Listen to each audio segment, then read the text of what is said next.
Taylor Swift and Travis Kelce just did something that instantly reminded everyone why the public stays so fascinated by them. One moment, Travis was in Kansas City sitting down for a New Heights episode with Rory McIlroy, sounding relaxed, joking around, and doing what fans have come to expect from him on the podcast. Then, almost immediately after that, he was seen with Taylor in New York City.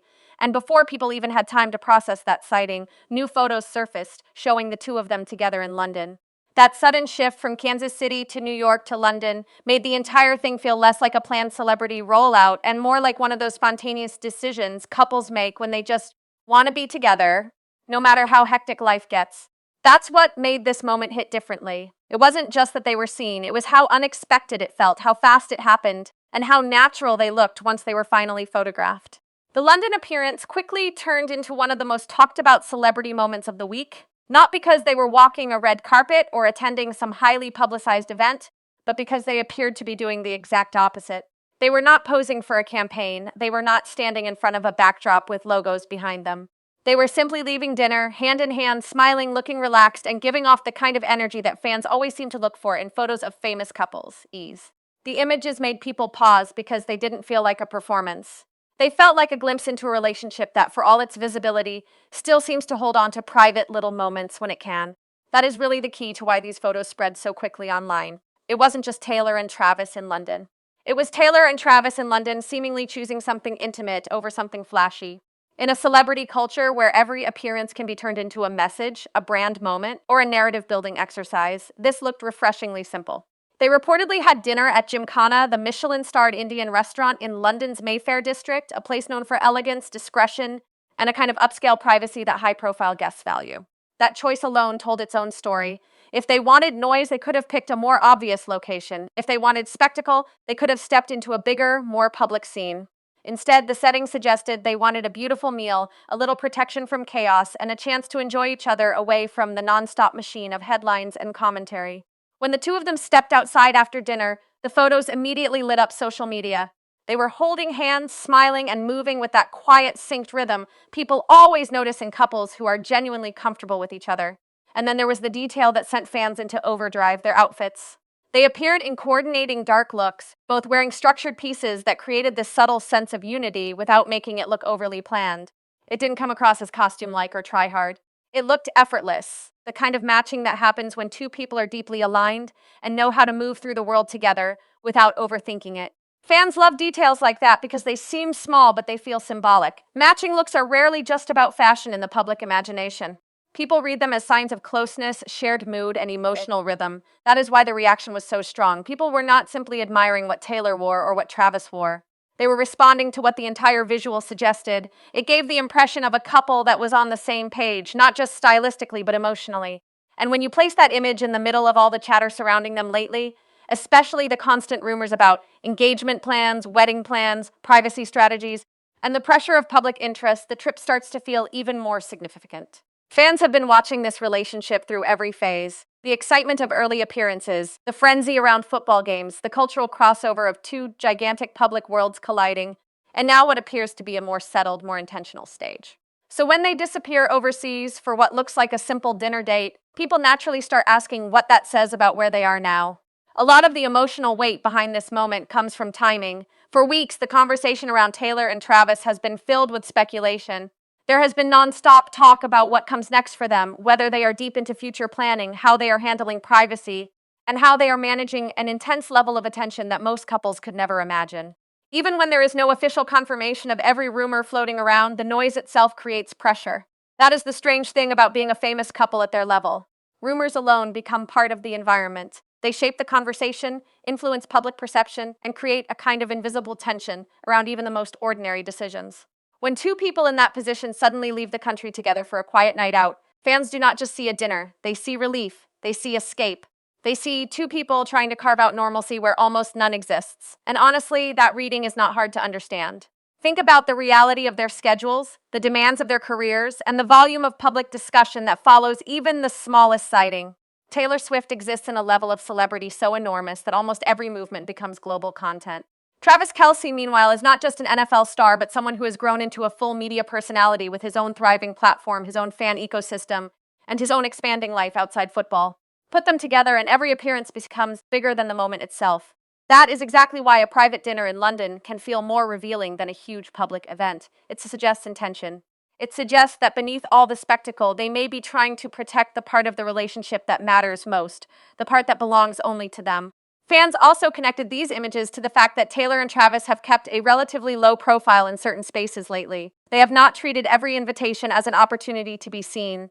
They have not flooded the public with performative appearances. In a way, that restraint has made each new sighting matter more. When people who could be everywhere choose to be selective instead, every appearance carries extra meaning. It invites interpretation, it makes fans look closer. And that is exactly what happened here. The London outing wasn't loud, but it was emotionally rich. It looked like the kind of evening people have when they need to reset, reconnect, and enjoy the company of the person who makes everything feel a little less overwhelming. What made it even more interesting is that this sighting landed right after Travis appeared on New Heights with Rory McIlroy. That episode gave fans another window into Travis that felt especially revealing, not because he made some huge formal declaration, but because of how naturally certain comments slipped out. Sometimes, the most telling moments are not the polished ones. They are the ones where someone says a little too much in the middle of a joke and then immediately tries to move on. That is exactly the energy people picked up on in the conversation with Rory. The discussion moved into the territory of major life moments, being surrounded by important people, and the surreal feeling of having everyone who matters gathered in one place. Rory, describing the Masters Champions dinner and how emotionally powerful it feels to sit in a room with legends, compared that atmosphere to the feeling of a wedding day, when all the people who define your life are in one room at once. That comparison instantly got attention because it touched the exact subject everyone has been speculating about, and Travis's reaction was part of why it landed so strongly. He seemed excited, a little caught off guard, and very clearly emotionally present in the moment. When he said, "I can't wait," fans immediately locked onto it. Not because it was a formal announcement, but because it sounded spontaneous. It sounded like a thought that came straight from the heart before it got filtered through media training or caution. And then came the part that made the moment even more memorable. He pivoted, fast, almost comically fast. He moved the conversation away, redirecting before it could become too personal. That kind of deflection is exactly what made fans believe the feeling behind it was real. If he had delivered a perfectly composed answer, people might have shrugged it off. But the awkwardness, the grin, the quick attempt to shift subjects, that all felt human. There is something very telling about the way people respond to those little unscripted moments. In celebrity culture, audiences have developed almost a sixth sense for when something feels managed and when it feels accidental. The appeal of Travis in particular has always included that he often seems emotionally transparent even when he is trying not to be. He jokes, he dodges, he laughs things off, but those reactions often reveal as much as his words. So when he appeared to get a little overwhelmed by the emotional idea of a wedding and then immediately ran towards safer territory, fans saw it as a window into his real level of investment. It was not the polish of the moment that moved them, it was the messiness. That same episode gave people another talking point that spread quickly online, the discussion about Taylor expanding Travis's palette and, more broadly, his world. The conversation around food might sound like a small detail, but it resonated because it symbolized something bigger. Travis has long had this public image built around classic comfort food, sports energy, Midwestern straightforwardness, and a very all-American kind of familiarity. Taylor, by contrast, often moves through global spaces, artistic circles, and cultural environments that are broader, more international, and more curated. So when Kylie and Jason joked about how Taylor has made Travis more adventurous with food, it became more than just a funny observation. It became shorthand for the way relationships can quietly evolve a person. That is one of the most relatable truths hidden inside all the fame. People do change when they are in the right relationship. Not in a forced way, not in a way that erases who they are, but in a way that expands them. They try new things. They become more curious. They step into rooms they never would have entered on their own. They develop different tastes, different rhythms, different ways of experiencing the world. So when fans see Travis going from the guy associated with simple comfort food to the guy having a late-night dinner at an elite Indian restaurant in Mayfair with Taylor Swift, they do not just see a menu change. They see a man whose life has widened. They see a relationship that appears to be adding layers to who he already was. That is why the London dinner became such a rich image in people's minds. It wasn't just glamorous, it symbolized transformation. Here was Travis, still recognizably himself, but also clearly comfortable in an environment that might once have seemed worlds away from the life people associated with him. And that matters because it reflects the deeper reason so many people stay invested in this relationship. It seems to bring out growth in both of them. Taylor, too, appears to have found something grounding in Travis's world: warmth, openness, humor, family closeness, and a kind of emotional directness that contrasts with the hyper-controlled nature of much celebrity life. Their appeal as a couple comes not just from their star power, but from the visible sense that they each expand something in the other. Fans also read the London outing through that lens. Rather than looking like two celebrities staging an iconic sighting, they looked like two people who have genuinely built a shared life rhythm. Even the way they moved toward the car together after dinner seemed to reinforce that impression. There was no sense of distance, no awkwardness, no disconnected body language. It felt easy. It felt practiced in the best way, like this is simply how they are together. And that ease is what people often interpret as a sign that a relationship has entered a mature phase. The excitement is still there, but now it is sitting alongside comfort, instinct, and familiarity. At the same time, the public cannot help but connect everything back to future plans. That is the blessing and the curse of a relationship that has become such a cultural obsession. Every smile gets analyzed, every trip becomes symbolic, every dinner gets folded into some larger theory. If they are seen laughing, fans say they are thriving. If they are quiet for a while, fans say they are protecting something. If they travel overseas for a private evening, fans say it must mean they are under pressure and trying to get away from the noise. Some of that is projection, obviously. But some of it is also rooted in how these two have carried themselves publicly. They have consistently given off the impression that when they do choose to step out together, there is real intention behind it. That makes people believe that even their quietest moments say something important. And maybe that is what made London feel so powerful. It looked like a pause. Not a stop, not an ending, but a pause in the middle of a very intense season of life. There is something deeply romantic about crossing an ocean not for spectacle, not for business, but simply to spend time together in a beautiful city over dinner. The act itself sends a message. It says that amidst the schedules, the obligations, the media cycle, and the theories, there is still space for spontaneity. There is still space for choosing each other.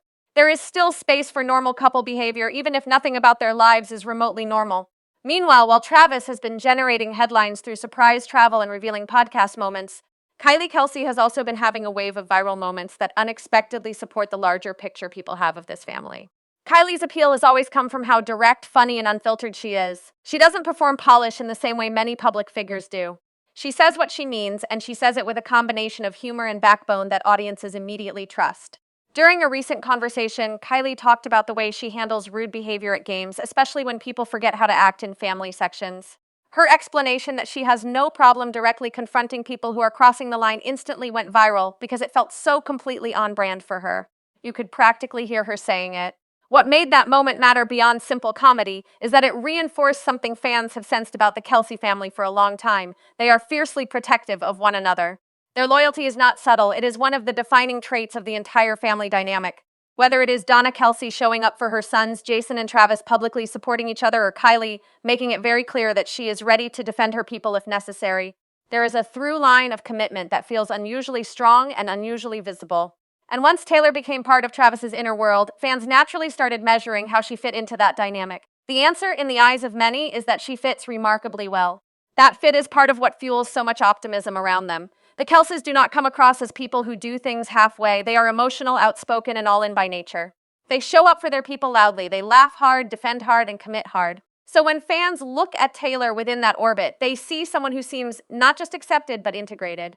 That matters because relationships do not exist in a vacuum. Public fascination tends to focus on chemistry between two people, but long-term compatibility often reveals itself through family culture, shared values, and how naturally someone fits into the emotional ecosystem around their partner. From the outside, Taylor appears to have found not only a boyfriend or fiancé figure, depending on how current reports frame it, but its entire family atmosphere built around humor, loyalty, and presence.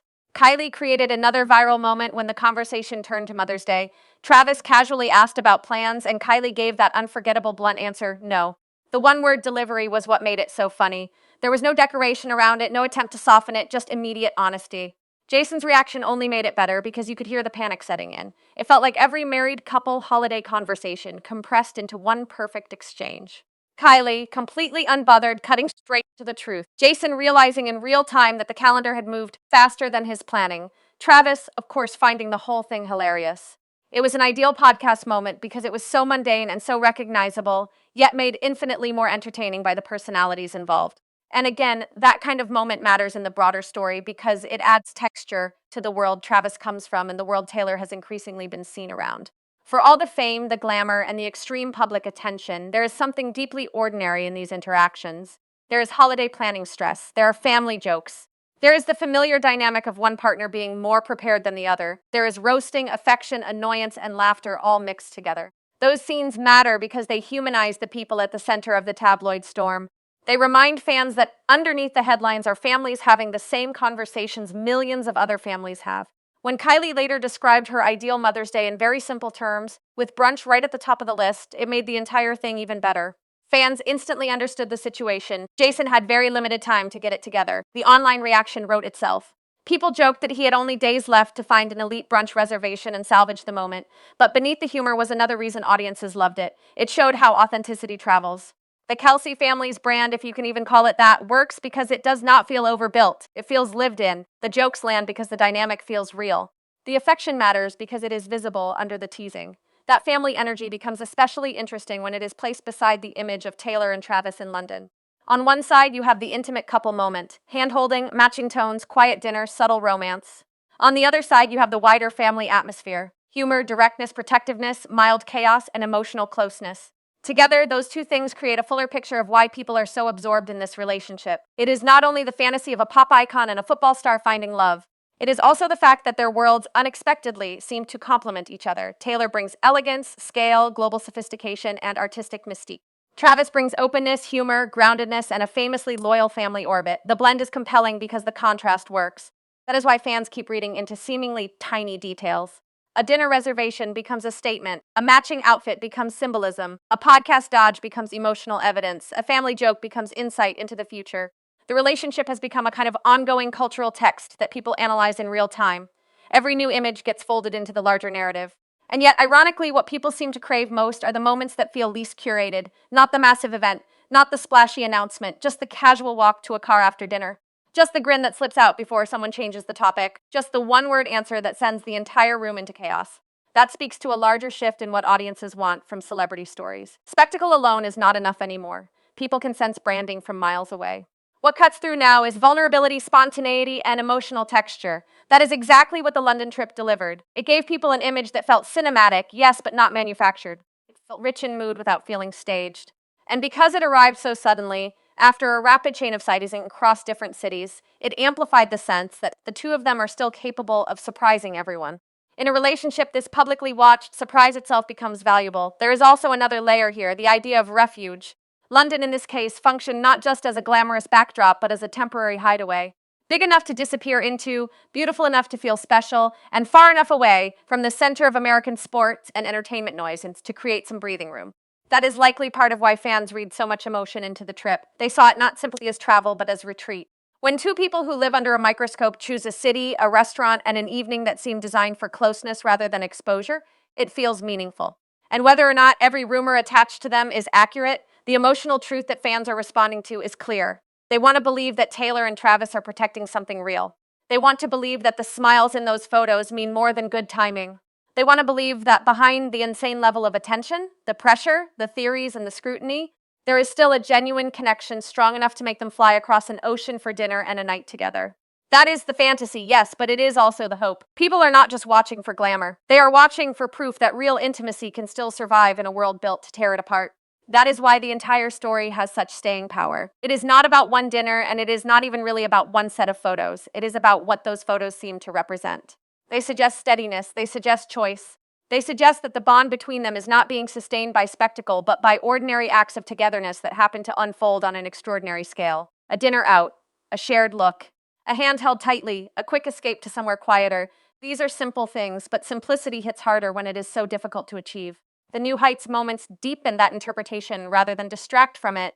Travis's slightly emotional reaction, the joking about expanded food tastes, Kylie's fierce loyalty, Jason's frantic Mother's Day energy, all of it contributes to a broader emotional frame. It paints a picture of a world where family matters, private feeling still leaks through public life, and humor is one of the main ways people manage intensity. In that kind of environment, a quiet London date night does not feel random at all. It feels consistent with a relationship that seems to value private meaning more and more, even while the public keeps trying to turn every move into a headline. What makes this fascinating is that both Taylor and Travis are, in different ways, masters of public storytelling. Taylor has built a career on emotional narrative, coded detail, and the art of turning moments into mythology. Travis, meanwhile, has become incredibly skilled at connecting with audiences through charisma, spontaneity, and emotional readability. So when they step out together and do almost nothing, people still see a story. The silence itself becomes expressive. The lack of overt messaging becomes the message. That is a rare kind of celebrity power. It means the public is so invested that even restraint feels loud. At the center of all this is a very simple question. What did this trip really mean? The honest answer is that none of us fully know because the most important parts of any relationship remain private. But what the trip did communicate, intentionally or not, is that they still appear deeply connected, comfortable in each other's presence, and willing to make space for one another despite extraordinary demands. That alone is enough to explain why the photos resonated so strongly. In a media environment addicted to extremes, this looked like something quieter and more durable, and maybe that is why people became emotional over it. Not because a celebrity couple had dinner, but because the entire moment seemed to capture the version of romance people still want to believe in. Not just grand gestures, but chosen closeness. Not just public declarations, but the soft evidence of private care. Not just chemistry in front of a camera, but the look of two people who have learned how to move through pressure without losing the thread of what matters. The matching outfits made it visually striking, the London setting made it cinematic, the timing made it intriguing. But the emotional core was much simpler than that. It looked like love making room for itself. So when fans say this was one of Taylor Swift and Travis Kelce's most unexpected appearances yet, they are not only reacting to the logistics of how suddenly it happened, they are reacting to the feeling it created. It arrived out of nowhere, it looked intimate rather than promotional, and it landed right in the middle of a period where people have been desperate for clues about where the relationship stands. Whether the future brings wedding bells, more privacy, more travel, or simply more quiet dinners like this one, the London outing gave supporters something they had clearly been craving. A reminder that beneath all the noise, these two still seem genuinely happy in each other's company. And in the end, that may be the biggest takeaway from the entire moment. Not the rumors, not the theories, not even the glamorous setting. The real story is that in the middle of nonstop scrutiny, Taylor and Travis managed to create a scene that looked calm, affectionate, and undeniably real. Then, almost as if to underline the contrast, the surrounding podcast moments from Travis, Jason, and Kylie added humor, warmth, and family texture to the bigger picture. Altogether, it formed one surprisingly complete portrait, a couple navigating massive attention, a family orbit built on loyalty and laughter, and a series of unscripted moments that felt more revealing than any formal statement ever could. That is why the internet could not stop talking about it, and that is why this one London dinner turned into something much bigger than just another celebrity sighting.